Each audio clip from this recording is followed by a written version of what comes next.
नमस्कार दोस्तों, मैं आपका मित्र सर्वमित्र। मसला है कि हरियाणा के सरपंच अब सरकार के मंत्रियों और विधायकों के घरों के बाहर धरना देंगे। वजह क्या है आप जानते होंगे।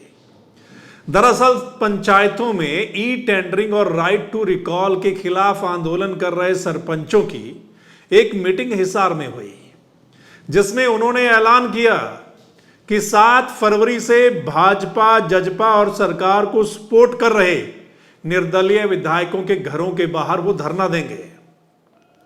और अगर विधायकों ने बजट सत्र में उनकी आवाज नहीं उठाई तो वो विधानसभा का घेराव भी करेंगे।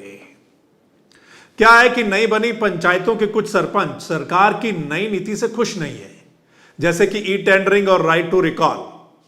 जो सरपंच सरकार की इन नीतियों का विरोध कर रहे हैं वो पहले बीडीपीओ दफ्तरों के बाहर विरोध कर रहे थे।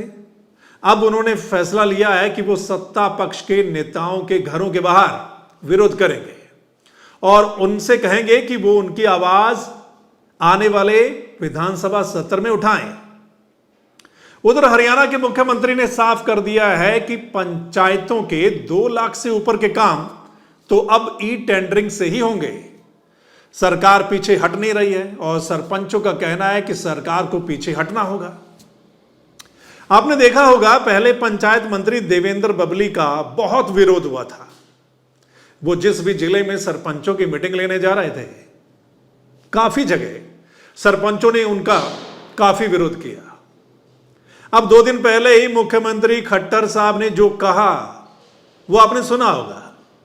नहीं सुना तो एक बार फिर सुन लीजिए और उसके बाद सरपंचों की एसोसिएशन के प्रधान क्या कुछ कह रहे हैं उनकी बात भी आपको सुनाएंगे। ये बहुत लोगों को बहकाते हैं, बहुत प्रेशर बनाते हैं, ग्रुपों को खड़ा कर लेंगे कि भाई आओ धरना दे दो। धरना देने वाले किसी बात के ऊपर इनके उकसावे में आ जाते हैं।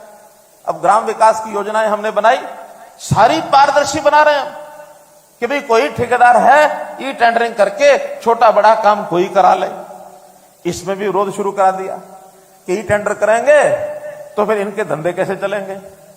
ई टेंडर में धंधे तो चल नहीं सकते। कुछ सरपंच अच्छे हैं, उन्होंने काम करने शुरू कर दिए। आज की डेट में मैंने ताजा जानकारी ली है 1650 काम ऐसे जो अच्छे सरपंच हैं उन्होंने अपने काम कराने शुरू कर दिए गांव के अंदर। उनके काम शुरू हो गए हैं। कोई भ्रष्टाचार के उनके मन में नहीं है, लेकिन कुछ लोग इस चीज को लेकर के विरोध पर अड़े हुए हैं। क्यों भाई, टेंडर नहीं करो, हमको छूट होनी चाहिए, हम जैसा मर्जी काम कराएं, जिससे कराएं, पैसा हमारे हाथ में आना चाहिए। और साथ में ये कहेंगे कि हमने तो बहुत पैसे खर्च किए हैं, सरपंच बढ़ के आए हैं। इसका मतलब क्या हुआ? अरे बहुत पैसे खर्च के आए हैं, सरपंच बने हैं, तो फिर ई टेंडरिंग में क्या दिक्कत है? नहीं, हाथ में पैसा चाहिए। अब मतलब तो समझते हैं, आप भी समझते हैं, मैं भी समझता हूं क्या हो रहा है, समझते हैं ना। और मैं ये घोषणा करता हूं कि हमने 1100 करोड़ रुपया 31 मार्च तक के लिए इनको दिया है सबको कि इसको खर्च करें सब लोग। कुछ सरपंचों ने खर्च करना शुरू कर दिया है। हो सकता है उनको जल्दी पैसा और जरूरत पड़ेगी। उनका पैसा अगर खत्म हो जाएगा तो जिन्होंने पैसा खर्च नहीं किया है वो पैसा उठा के उन्हीं को दे देंगे जो काम करा रहे हैं। फिर बाद में चिल्लाते फिरेंगे हमारा पैसा चला गया। ये तो 31 मार्च की डेट है, जितना कराना करा लो। हाँ, अगर सब लोग खत्म कर देंगे और जरूरत होगी तब भी हम देंगे, हमारे पास बजट में कमी नहीं है और देंगे। तो सुना आपने, सीएम ने साफ इशारा किया है कि जो लोग भ्रष्टाचार करना चाहते हैं वो ई टेंडरिंग का विरोध कर रहे हैं और इसके पीछे विपक्ष का हाथ है। मतलब विपक्ष जो है वो इनको धरना देने के लिए उकसाता है। अब सरपंचों की सुन लीजिए, उनका क्या इरादा है आगे के लिए।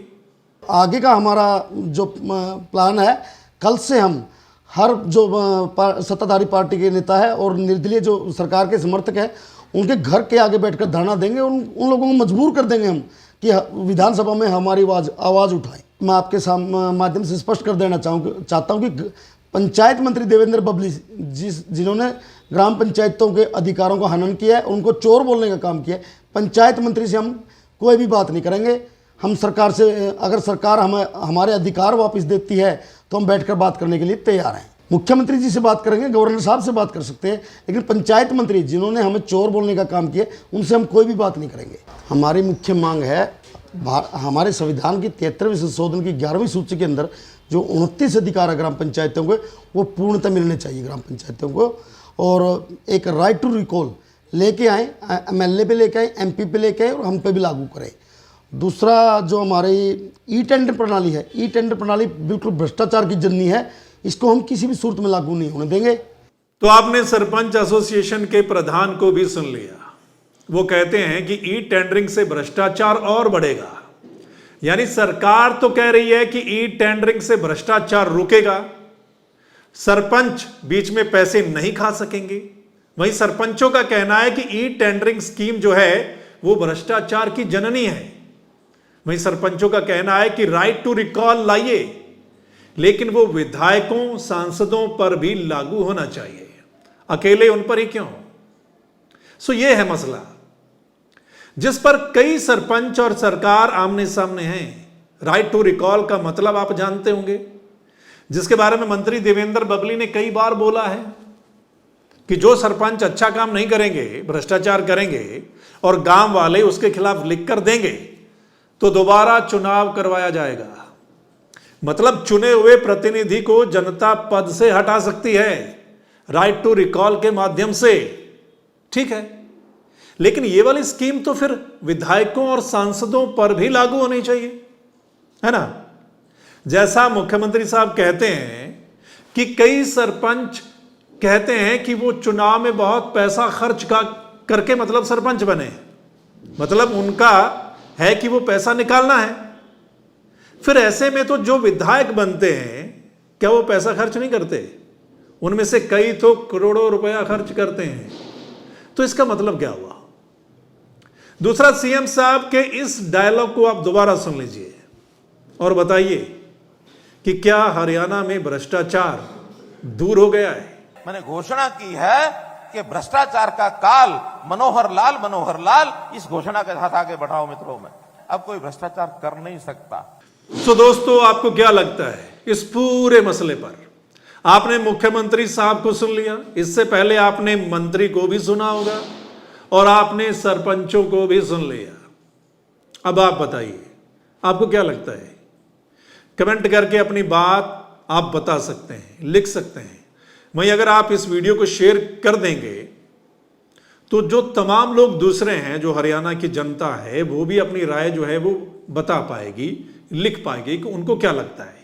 ये जो सरकार नई स्कीम लेकर आ रही है ई टेंडरिंग, यानी 2 लाख से ऊपर के काम ई टेंडरिंग के माध्यम से होंगे, और राइट टू रिकॉल, इस पर कई सरपंच विरोध कर रहे हैं। कईयों ने काम करना शुरू कर दिया जैसा मुख्यमंत्री साहब ने कहा, लेकिन कई सरपंच अभी अड़े हुए हैं, वो विरोध कर रहे हैं। तो ये जो स्कीम है सरकार की नई, और उस पर मुख्यमंत्री ने जो कहा, मंत्री साहब जो बोलते हैं और आप सरपंच जो बोल रहे हैं, इस पर आपकी राय क्या है? कमेंट करके जरूर बताइएगा। आपको क्या लगता है, क्या सही है, क्या गलत है, कौन कहां कितना सही है, कितना गलत है, ये आपने कमेंट करके बताना है, लिखना है और इस वीडियो को शेयर करना है। और अगर आप चाहते हैं कि सही मसला आप लोगों तक पहुंचे, सही राय आप लोगों तक पहुंचे, सही चर्चा आप लोगों तक पहुंचे किसी भी मसले की, बड़े मसले की, तो फिर आपने द मसला चैनल को लाइक, सब्सक्राइब, फॉलो कर लेना है, ताकि जो हमारा अगला मसला, अगली वीडियो होगी वो आप लोगों तक पहुंच जाए। चलिए फिर मिलते हैं अगले मसले के साथ। तब तक के लिए नमस्कार, आदाब, सत श्री अकाल, राम राम।